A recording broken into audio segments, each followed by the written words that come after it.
Bonjour et bienvenue sur Priorité Santé. Dans cette vidéo, nous allons parler des troubles du sommeil. Tu es peut-être parmi les gens qui ont un trouble du sommeil et lorsque tu vas au lit, tu vas dormir, il te faut par exemple 1 heure pour que tu t'endormes. Il te faut peut-être quelques minutes pour que tu dormes, mais lorsque tu es déjà endormi, tu t'es réveillé au milieu de la nuit. Et lorsque tu t'es réveillé au milieu de la nuit, tu ne parviens pas encore à retrouver ton sommeil jusqu'au bon matin. Ces problèmes sont des deux catégories différentes et on doit les résoudre de deux façons différentes. Alors ici, nous allons parler de techniques simples mais efficaces et que tu peux utiliser à la maison, que tu peux adopter à la maison et qui peuvent t'aider à retrouver un bon sommeil. Ce que nous devons savoir, c'est que pour que tu sommeilles, pour que tu t'endormes, ton corps doit sécréter une hormone qu'on appelle la mélatonine, mais c'est pas seulement la mélatonine qui agit seule. Il doit y avoir aussi la sérotonine. Il doit y avoir aussi certaines hormones et certains neurotransmetteurs qui permettent ton cerveau de se calmer et par voie de conséquence de calmer d'autres systèmes nerveux comme le système nerveux parasympathique. Et lorsque tout est déjà calme comme ça, c'est à ce moment-là que tes muscles se relâchent et que tu retrouves ton sommeil. Pour que cela arrive alors, nous allons jouer d'abord sur la mélatonine, l'hormone qui te donne l'hormone d'endormissement. Pour que ton organisme commence à fabriquer une quantité énorme, une quantité suffisante de cette hormone, la mélatonine, qui te permettra de t'endormir, il faut que la lumière diminue. Pour que la lumière diminue, il faut quoi? D'abord, il faut diminuer la lumière à la maison, ok? La lumière à la maison, éteindre toutes ces lumières-là qui éclatent au salon et partout. Mais aussi, il faut savoir que ton téléphone, les téléphones que tu utilises a une lumière bleue. La lumière que tu vois dans ton téléphone, c'est une lumière qui inhibe ou qui stoppe la fabrication de la mélatonine dans ton corps. C'est pourquoi il est conseillé d'éteindre ou de stopper l'usage du téléphone 1 heure avant d'aller 1 heure avant d'aller se coucher. Pourquoi? Parce que c'est pendant cette heure-là, 1 heure avant d'aller se coucher, lorsque tu stoppes ton téléphone, tu permets à ton cerveau de fabriquer une quantité suffisante de mélatonine et qui te permettra aussi de sommeiller, d'avoir un bon sommeil. Ça n'est pas suffisant seulement. Pour qu'il y ait une bonne fabrication de la mélatonine, il faut qu'il y ait une température, une baisse de la température de ta chambre là, de ta chambre à coucher. Alors, tu vois et surtout en Afrique où les températures sont hautes, là, vous devez avoir un climatiseur qui va modeler la température de la chambre à coucher. Mais aussi, une autre astuce qui peut t'aider, c'est aussi te laver de l'eau froide avant d'aller te coucher. Parce que quand tu te laves de l'eau froide, tu sais, pendant la journée, tu as fait des activités, tu étais par-ci, par-là, en train de faire des activités, ton corps revient à chaud.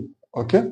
Pour que ton corps revienne au calme, pour que la température de ton corps baisse, il faut que tu te laves de l'eau froide. Malheureusement, beaucoup de gens font des erreurs. Au lieu de se laver de l'eau froide, ils se lavent de l'eau chaude. Et en se lavant de l'eau chaude, vous augmentez encore la température du corps, ce qui peut, par voie de conséquence, vous aggraver vos troubles du sommeil. À part cela, à part vous laver, de l'eau froide, à part dormir dans une chambre calme et avec une température basse, à part stopper la lumière du téléphone, la lumière de télévision, la forte lumière du salon. Une autre chose que vous pouvez faire, c'est éviter de manger immédiatement avant d'aller vous coucher. Normalement, vous savez que lorsqu'on mange, notre estomac travaille. Et lorsque notre estomac travaille, notre corps libère beaucoup de chaleur. Alors, si vous mangez et qu'immédiatement vous allez vous coucher, votre température d'abord est haute, mais aussi votre cerveau n'est pas calme parce que Pour que votre estomac travaille et fonctionne, il doit être en communication directe avec votre cerveau. Ainsi donc, votre cerveau va d'abord s'occuper de votre estomac au lieu de s'occuper de la fabrication de la mélatonine et cela peut vous causer des troubles du sommeil. Voilà pourquoi il est toujours conseillé d'aller se coucher 3 heures après avoir mangé. Donc, évitez d'aller manger juste après, évitez d'aller vous coucher juste après avoir mangé. Attendez au moins 2 à 3 heures avant d'aller vous coucher. OK? Une autre chose, il faut éviter surtout, éviter de manger les aliments contenant beaucoup d'huile parce que ces huiles donnent un travail double à votre estomac, à votre foie, à vos intestins et cela fatigue votre corps et en fatiguant votre corps, cela peut risquer de vous donner des troubles du sommeil. Ainsi donc, il est conseillé de manger des aliments légers le soir avant d'aller vous coucher. Une autre chose que nous devons savoir, c'est que vous devez éviter de consommer du sucre, surtout les sucres rapides là. Le sucre qu'on met dans les cafés, les sucres qu'on met dans les thés, il faut l'éviter. Mais aussi, pour que votre corps puisse être apaisé, il faut éviter tout ce qui peut être psychostimulant. Quand on parle de psychostimulant ici, je parle exactement du café, je parle de l'alcool, je parle du thé, je parle aussi de tous ces aliments et toutes ces boissons qui peuvent stimuler le système nerveux au lieu de les calmer. Il faut les éviter le soir. Certes, je ne dis pas que boire du café c'est mauvais, mais le boire le soir, boire le thé le soir, ok, c'est pas bon parce que ce café contient la caféine et cette caféine éveille le système nerveux et vous empêche de bien dormir. L'alcool également stimule le système nerveux, votre cerveau, et vous empêche de bien dormir. Voilà pourquoi beaucoup de gens qui consomment le café les soirs se réveillent avec des fatigues, se réveillent des fois avec des maux de tête. Ok, vous réveillez avec des maux de tête en sachant que vous avez bien dormi. Pourtant, ce réveil avec beaucoup de fatigue révèle exactement que vous n'avez pas bien dormi parce que votre corps ne s'est pas bien régénéré. OK? Donc, évitez cela.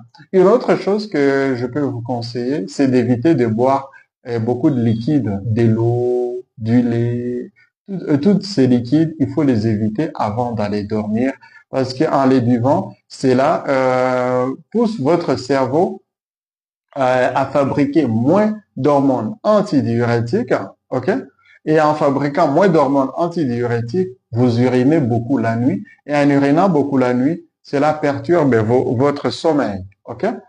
Je pense que cela est très suffisant, mais une autre chose que vous devez savoir, c'est d'éviter de porter beaucoup d'habits lorsque vous allez dormir, d'éviter de vous couvrir de beaucoup de linge, beaucoup de couvre-lit, parce que c'est à la mode, mais c'est à la mode parce que on a fait du marketing. Vous devez savoir que, comme je vous l'ai dit avant, pour que vous puissiez bien dormir, votre corps n'a pas besoin de beaucoup de chaleur, ok?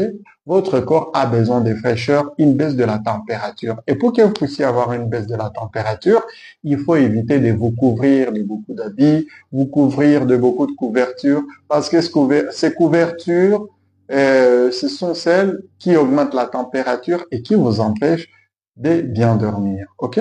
Une autre chose peut-être que je peux ajouter comme bonus, si vous voulez bien dormir, il faut prendre certaines tisanes le soir. OK? Ces tisanes peuvent être faites à base de clous de girofle, ça peut être fait à base de l'hibiscus, ça peut être fait à base d'un peu de gingembre. Cela peut vous aider à calmer votre système nerveux. Mais une autre chose, un aliment qui peut vous aider à bien dormir le soir, c'est la banane. Vous savez que la banane contient le tryptophane. OK? Or, le tryptophane, c'est une molécule précurseur de la mélatonine.